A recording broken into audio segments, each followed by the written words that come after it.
Hi, welcome to another episode of Redstart Cabin. Let's start with acoustics. In the early design considerations for this house, we wanted to make it small, which makes it reasonable, sustainable, green-ish.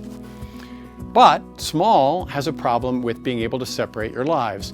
Tracy and I love each other to death. One person wants to watch a movie, the other person wants to read. Right now in a big house, we just go to opposite ends and close the door and you're good. Here, we don't have that distance separating us, so I wanted to make this room acoustically separate from the rest of the house. This is the room that has the TV in it. If one person wants to read in there, in the studio, one person wants to watch television, I want it to be acoustically separated. If we have guests who have little children, the children will be sleeping in the guest bedroom. We want the adults to be able to continue the party out here and not keep the kids awake. So acoustical separation was the goal without spending an exorbitant amount of money like you would for a recording studio. So there's a number of things you can do. One of the first things we did is we built in isolation. So that wall, for instance, that separates the studio from the kitchen and the great room is two walls. There's two 2x4 walls completely separate. The footer's separate, the header's separate, the walls are separate, and that air gap in between of just an inch stops the sound from transmitting through, all the way through. That's a great thing to do. Another thing we did is we did acoustical insulation in all the framing. This is a product called rock wool or mineral wool generically. And mineral wool is a really cool product. It sound absorbs like crazy. It does low frequency, high frequency, everything. It's a little bit challenging to work with. The first thing is that it is toxic when you breathe it in. And when you're cutting it, installing it, it puts all these little rock wool fibers, and you do not want to be putting those in your lungs or in your skin. So whenever we work out here and doing anything with the rock wall, I wear a good N100 respirator and gloves. So we do that. Okay, the other thing that's a problem with rock wool is for some reason they were late to the game of getting rid of formaldehyde. Formaldehyde is present in a lot of manufacturing. None of the plywood in this house is going to have a formaldehyde binder. And that's unusual, but it's easy to get. So we are doing everything formaldehyde free in all the wood products to keep the outgassing down in the long run. Mineral wool, it was only in the last year or two that you could even get a mineral wool that was not made with a heavy formaldehyde content. We did that. We found it, we bought it, we brought it in. Now, of course, that meant we had to wait longer for it, and we had minimum order quantities, but we dealt with that, and this is all formaldehyde-free mineral wool. So you put it everywhere, and you still have a problem. You've got the problem of the outlets. The outlets can let the sound right through the rock wall. That back of the outlet box will just vibrate and carry the sound right through. So every outlet box, every ceiling junction, electrical junction, all these are all wrapped in a special acoustic putty. It's like a red clay product that you wrap around the back of all of them. I did all of that before they put in the rock wall. So that's all done. The next thing you want to do is you want to treat the drywall correctly. In the interest of not spending a fortune, the right way to do it, if you really want to spend money, is you put channels and you actually isolate with rubber grommets the drywall from the studs. So that's mounted off the wood. We didn't go to that level. Instead, we went with a double drywall solution. So this is thicker drywall, which is automatically better, 5/8 inch. And then two large tubes of green glue acoustic putty laid down on top of that, and then another layer of 5/8 inch drywall. So that gives it's a really good sound attenuation on the way through.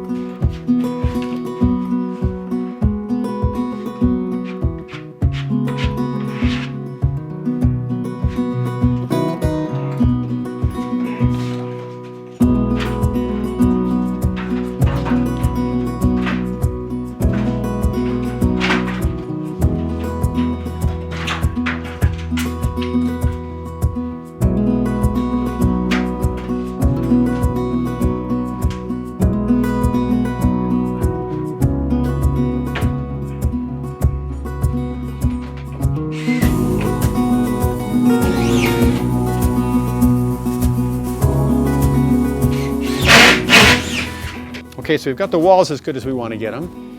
The next thing we needed to worry about were the doors. Doors will put sound right through it. There's this thing called STC, sound transmission coefficient, and an ordinary hollow core door has a coefficient of 22 or 25. And when you start upping the STC numbers, you start spending more money. You can go all the way to studio-ready acoustic doors, and those puppies will cost you about $2 grand, $2,500 a piece. And they'll have an STC rating up around 60.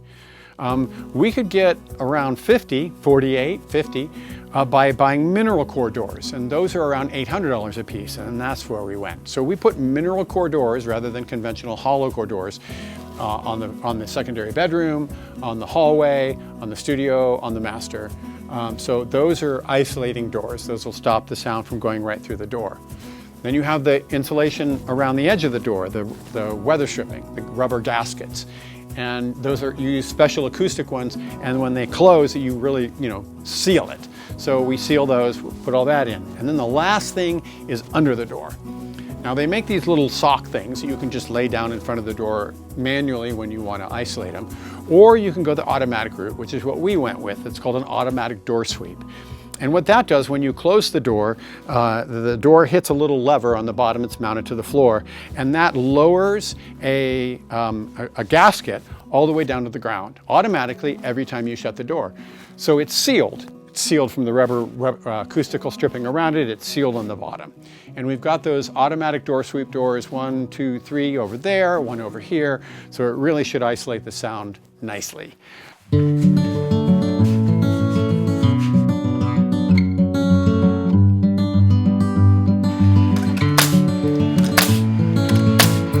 So this interior of this wall has just a single layer of drywall on it. So this is correct to have it flush this way. We haven't mounted it yet. When it's flush with the studs, then that little kerf line right there is where the drywall comes in, and a metal piece goes in here, and then we paint it. So it mounts flush without any trim. So this is how it should look normally. It's the other side where we've got 2 layers of drywall and the acoustic green glue that we have the question. On this side, there's double drywall with a layer of acoustic glue between it. So this piece has to be flush with the back of the front piece of drywall. So right now the jambs are cut to be, and that's about 1 inch. So we're going to have to take the jambs apart and rip them and get them to the right dimension. You still have the curve here where the metal drywall ending will go. But it needs to be flush with the back of the 5/8 inch drywall, and it's not right now. It's about 1 inch out, and figure there's 5/8 of an inch for the first layer of drywall, and then maybe 1/8 of an inch for the green glue. The drywall guys are finding out exactly what that dimension needs to be so that we know what dimension to recut this jamb to, so that everything just fits perfectly tomorrow when the drywall guys get here. Because I sent those photos to the drywall guys. They said they really can't tell. They were going to come out here and look at it in person. So they'll be here in about 1 hour, and we'll get this straightened out and get the rest of the doors installed in the meantime. When they get here, we'll figure out exactly how thick those jambs need to be.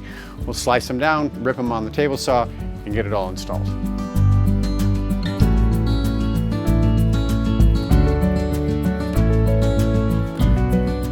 So I'm glad the drywall guys came out there. They brought a lot of materials with them, different kinds of metal edges, pieces of drywall. And after playing with it for a while, the easiest solution is to do nothing. We're going to leave it just like it is, which means that on this side, the curved jamb is flush with the drywall, as it's normally designed to be, and the metal curls around and gets painted, mud on it, etc. On this side, it's a little bit too tall, just 1/8 of an inch difference. So on this side, we use a slightly longer piece of metal on the drywall so that it mates correctly with the kerf. And we end up with 3/4 of an inch of what apparent drywall on this side versus 5/8 here. That's just 1/8 of an inch difference, and you won't notice it. And that saves us having to take all the jambs apart, cutting them all down, and then recutting the kerf, which induces a lot of other problems. So this solution, leave it just like it is, mount it just like it is, because the drywall came and talked through all the options, is the best choice, and that's what we're going with.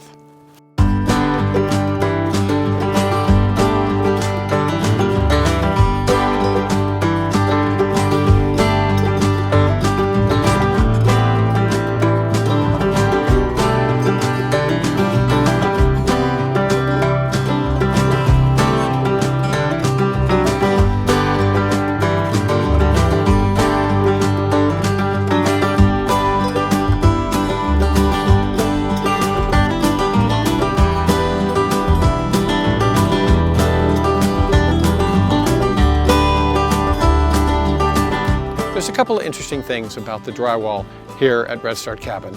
The first we've already talked about, the acoustic treatments with the caulking around all the outlets in the ceiling and on the walls, with the double drywall, with the acoustic glue in between them, the green glue. We also don't have any HVAC vents. That means that there's no sound transmitting between the rooms through the vents.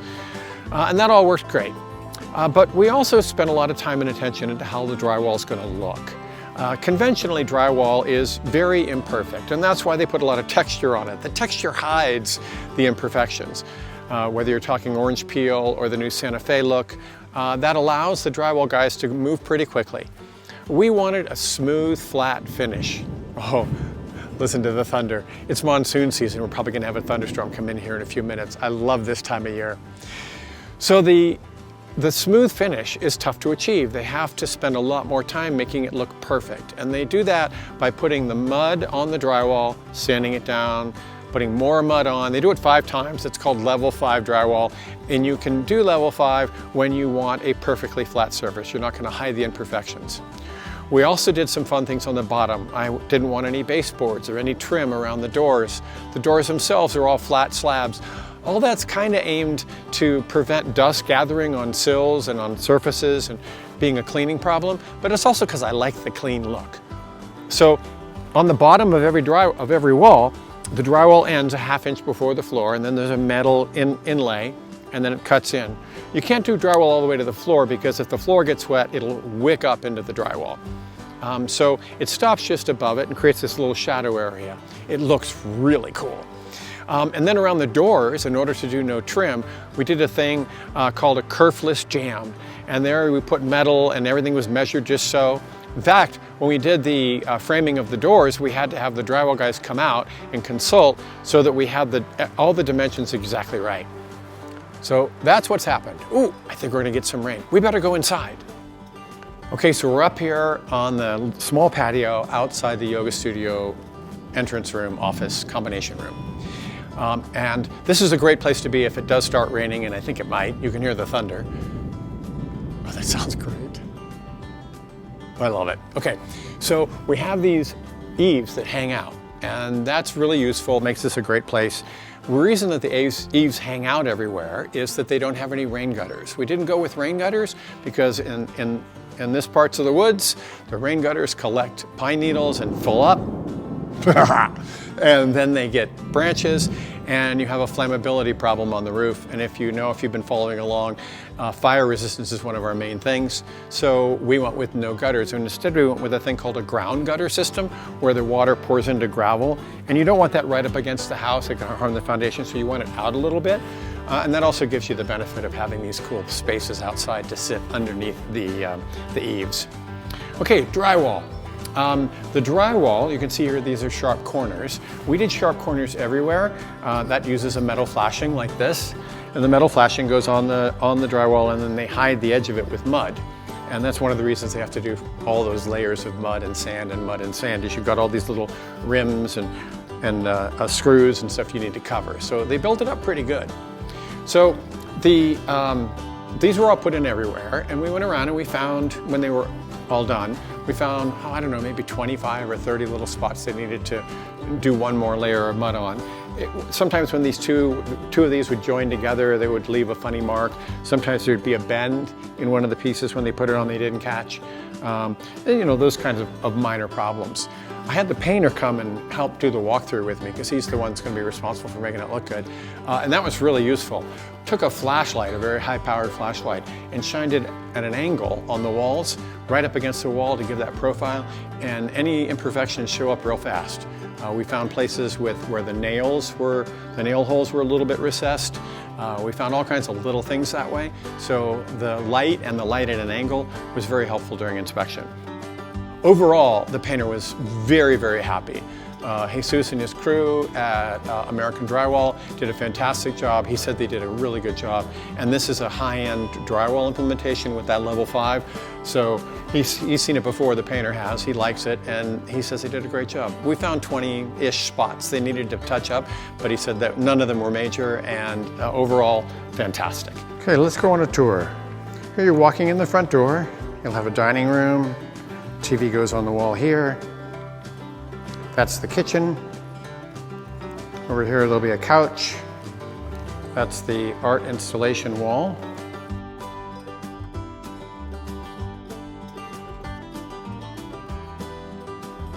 Immediately to your left is the guest bedroom. The guest bedroom has room for a queen bed and a bunk bed, set of twins. Has a closet and a workspace desk area. Coat closet. This is the secondary bathroom with a small vanity and a tub and shower. Come into the hallway. It's a very small hallway. It's got attic access. This is a very dark room, no windows. There'll be twin vanity on this side, a makeup area. Medicine cabinet goes in the wall. Washer dryer. Robot vacuum mop. Garage. Shower, which is a curbless large shower. And the toilet room. That's right across from the studio. This is the second largest room in the house. This is the door we'll be entering the house from most often because right outside there is the parking area. And the last room is going to be the primary.